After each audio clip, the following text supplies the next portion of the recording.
Barack Obama's close personal friend. Her name is Valerie Jarrett. She is a senior advisor to the president who has been with him since the days of Chicago politics. Valerie has said that Obama is like a brother to her. She just got back, if I'm not mistaken, didn't she just get back from Martha's Vineyard vacationing with the president? Every policy goes through her hands. She introduced Van Jones recently. Here is how she introduced him. We were so delighted to be able to recruit him into the White House. We've been watching him really he's not that old, but for as long as he's been active out in Oakland and all of the ways that he has, the creative ideas that he has. And so now we have captured that. So they've been following Van Jones' career since Oakland. Wow.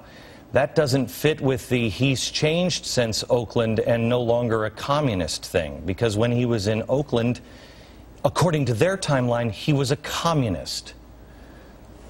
Well, we haven't really spent much time looking into Oakland.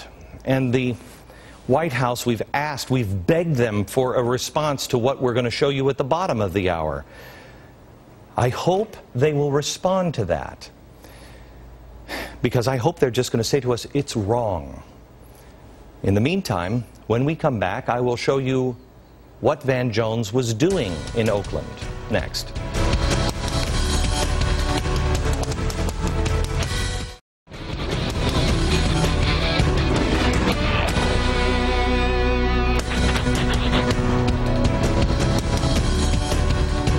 We have asked the White House to respond by 5:30. We asked them hours ago. Let me ask again. I know they watch this program. You can damn well bet everybody in the White House is watching this program tonight. Please, please, please, I am begging you to respond. Valerie Jarrett is one of Obama's closest advisors. She's known as the other side of Barack Obama's brain. She says he absolutely gets all of his advice from her. We've just laid out some very disturbing things, and at the bottom of the hour, with or without their response, we are going to show you what else we have found about Van Jones that should take your breath away.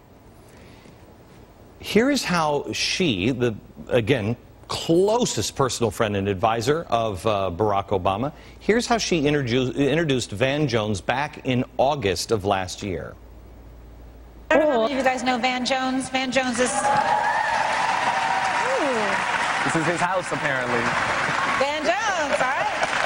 So, Van Jones, we were so delighted to be able to recruit him into the White House. We've been watching him really he's not that old, but for as long as he's been active out in Oakland and all of the ways that he has, the creative ideas that he has. And so now we have captured that, and we have all of that energy and enthusiasm in the White House. Okay. They have been following him since his days in Oakland. Well, I know what he was doing in his days in Oakland. Michelle Malkin has also been following this story, syndicated columnist and Fox News contributor. Michelle, tell me about Van Jones in Oakland. Van Jones in Oakland perfected the marriage of black nationalism with race card pandering, cop demonization, and Marxism. And add all of that up, and you get this product of quote-unquote environmental justice. And I think it's very important to look at what he did, particularly in the San Francisco and Oakland schools. This man was unleashed on classrooms during the late 1990s to crusade on behalf of Mumia Abu-Jamal.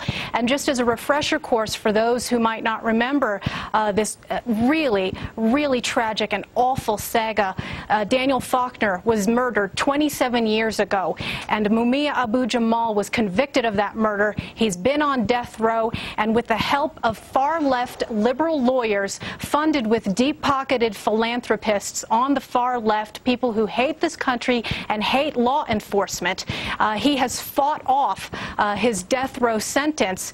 And the Lawyers Committee for Civil Rights, which has helped Mumia Abu-Jamal, provided the office space for Van Jones and his Ella Baker Human Rights Center in Oakland. Okay.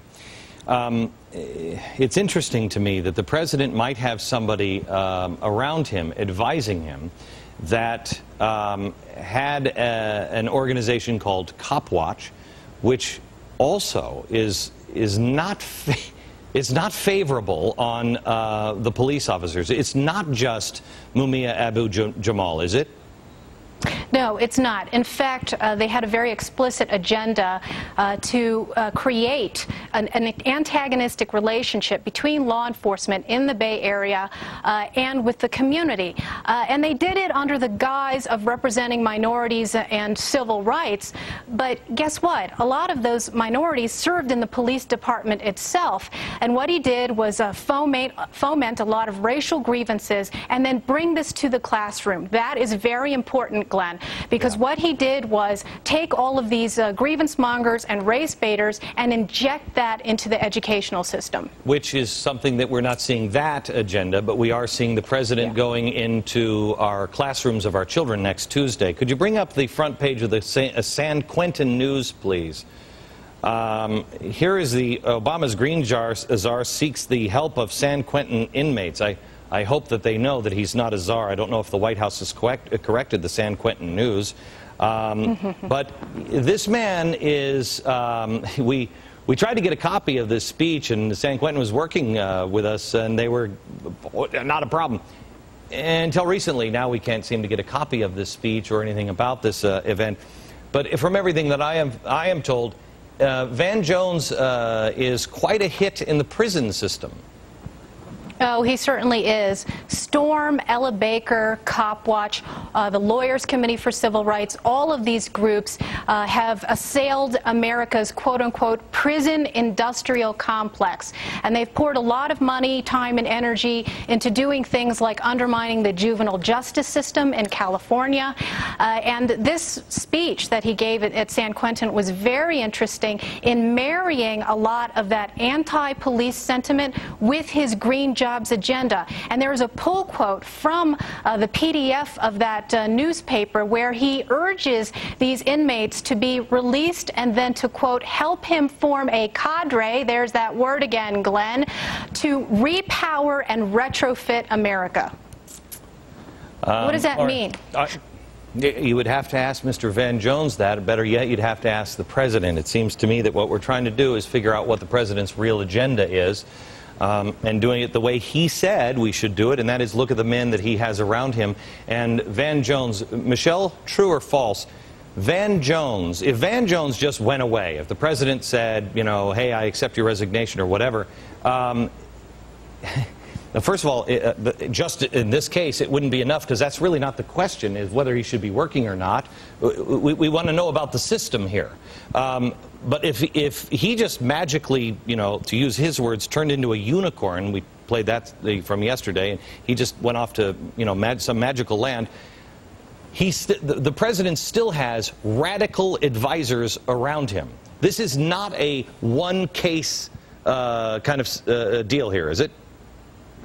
No, and I think that you've hit the nail on the head when you talk about judging him by the company that he keeps. I mean, that's what my work over the last couple of years has been with regard to Obama, questioning the culture of corruption that he's brought with him. It's not just about these hardball politicos, which, by the way, includes Valerie Jarrett, but all these far lefties who've been strung along and promoted by the likes of Valerie Jarrett. And there again is the key. This woman is the consigliere, not just to Barack Obama, but to Michelle Obama as well, who shares these black nationalist and radical tendencies throughout their whole career. There's an old Latin phrase, quis custodiet, ipsos custodiet. Who is watching the watchdogs? Okay, Michelle, thank you very much. We are 25 seconds away from a self-imposed deadline that we asked the White House. Please respond. Have we received anything from the... We'll check the fax machine. No. We check the email. Maybe their email is down. Maybe it's fax machine, email. Maybe they're sending smoke signals. I'm not sure.